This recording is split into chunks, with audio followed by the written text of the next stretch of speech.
Like the Greeks, only more so. From Patrick Leigh Fermor, An Adventure by Artemis Cooper. Balasha was in her car listening to the radio when she heard the news that England had declared war on Germany, and in that moment she knew her time with Paddy was over. He did not want to leave her, but he was so keen to get back to London and join up that he started making arrangements at once. Her friends asked her why he was in such a hurry to go to war. Could he not wait a week or two? Yet as Balasha wrote to him years later, she understood and made no attempt to hold him back. Your heart and soul were straining for it. With Henry Neville, a friend who had been staying in Bucharest, Paddy made his way back to England by train, hoping to enlist in the Irish Guards. Being of Irish descent, was very much part of the romantic persona he had created for himself, and his desire to serve in the Irish Guards was a way of claiming that Irishness. What he really coveted, Paddy maintained, was the uniform, with its star saltire of St. Patrick emblazoned on the cap badge, and its buttons in groups of 4. I had read somewhere that the average life of an infantry officer in the First World War was 8 weeks, and I had no reason to think that the odds would be much better in the second. So I thought I might as well die in a nice uniform. On the 14th of November, Paddy was ordered to make his way to the Guards depot in Caterham and submit to a regime that came as a severe shock to his system. He was physically tough, but he now found himself in a place where his charm cut no ice, and the pressure to conform was relentless, like going back to school, only more brutal. The Intelligence Corps, on the other hand, were very interested in the fact that Paddy spoke French, German, Romanian, and Greek, and with the situation in the Balkans developing fast, they offered him a commission. If he took it, he would be spared any more training at the Guards depot, but he still clung to the hope of a commission in the Irish Guards. He had an interview with the regiment's commander.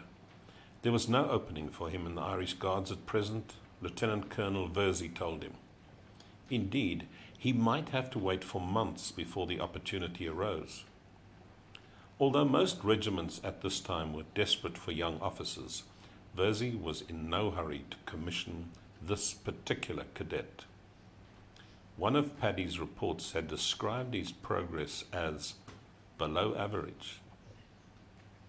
The Intelligence Corps, on the other hand, were offering immediate employment and the opportunity to return to Greece.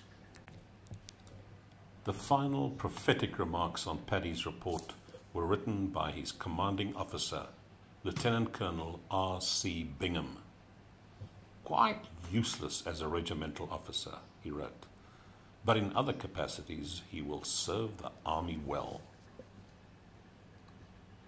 Monty Woodhouse was a Greek scholar with an austere cast of mind, who admitted that he was slow to appreciate Paddy's qualities. I first saw him on the platform at Glasgow with an Irish Guards cap pulled so low over his eyes that he had to lean over backwards to look at you. The bone of contention between them was Greece.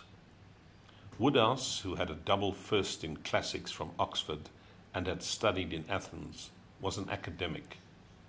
Paddy, on the other hand, had lived among the Greeks, meeting Vlachs, Saracens, soldiers, monks, and shepherds.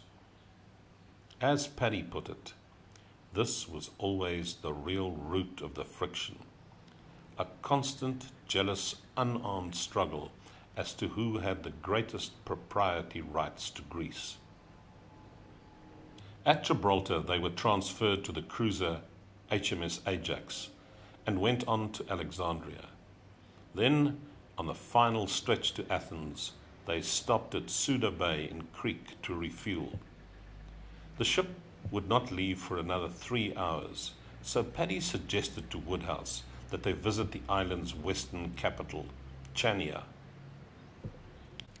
After a few rounds of coffee and Socodia, a spirit made from mulberries, in the waterfront bars, they found it was getting late. A soldier of the Black Watch gave them a ride back to Suda in a truck full of oranges.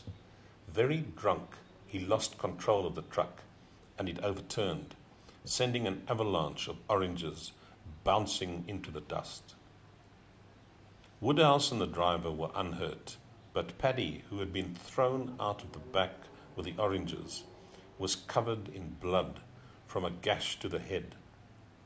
Woodhouse was obliged to rejoin the ship without him, while Paddy was taken to a doctor in Aleppo, who insisted on his staying a night or two, since the wound was serious. This was Paddy's first time among the Cretans, and he claimed an instant empathy. They were like the Greeks, only more so.